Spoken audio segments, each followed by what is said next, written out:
जिस गाँव में मैं और मेरे दादाजी रहते थे, उस गाँव का एक ही नियम था, इस गाँव से रात के 9 बजे के बाद घर से बाहर कोई भी नहीं निकलेगा, चाहे कोई मर ही क्यों ना रहा हो। मैं और मेरे दादाजी रहते थे। एक दिन अचानक से मेरे दादाजी की तबीयत खराब हो गई और रात के 12 बजे, ठीक रात के 12 बजे हुए थे और मैं अपने दादाजी को लेकर हॉस्पिटल चला गया। और उस गाँव का सख्त नियम ये भी था कि जो भी रात को बाहर निकलेगा उसके साथ कुछ गलत ही होगा। कुछ समय बाद मेरे दादाजी का देहांत हो गया और मैं अकेला पड़ गया। एक रात मैं सो रहा था, रात के ठीक 12:30 बजे मुझे मेरे गेट पर किसी ने दस्तक दी। मैंने टाइम देखा मोबाइल में, रात के ठीक 12:30 बजे थी। मैं अंदर से बहुत ज़्यादा हिल गया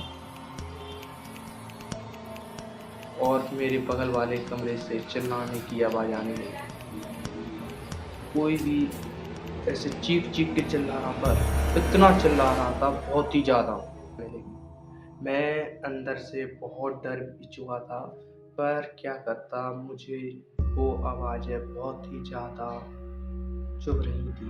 इसी चक्कर में मैं जैसे ही गेट के पास पहुंचा और पहुंचने के बाद मैंने जैसे ही कुंडी को खोलने वाला ही था, तभी किसी के चिल्लाने की आवाज़ आई और कहा, गेट मत खोलना।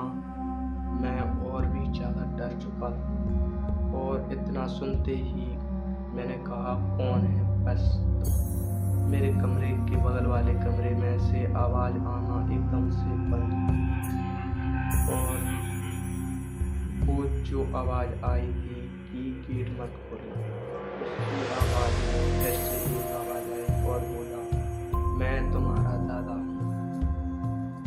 यह सुनते ही मैं और ही ज़्यादा डर चुका था, क्योंकि दादा की कुछ ही सबसे पहले मृत्यु हो चुकी थी और यह देखकर मैं और ज़्यादा अंदर से हिल गया।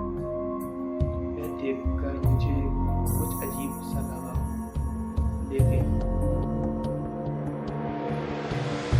देखकर मैं डर के सो गया, वापस से जाके सो गया।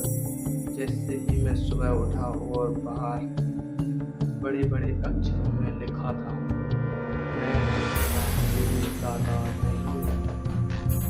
यह देखकर उसका दिमाग खराब हो गया और उसने उस गाँव को छोड़ दिया और शहर जाके रहने लगा और कभी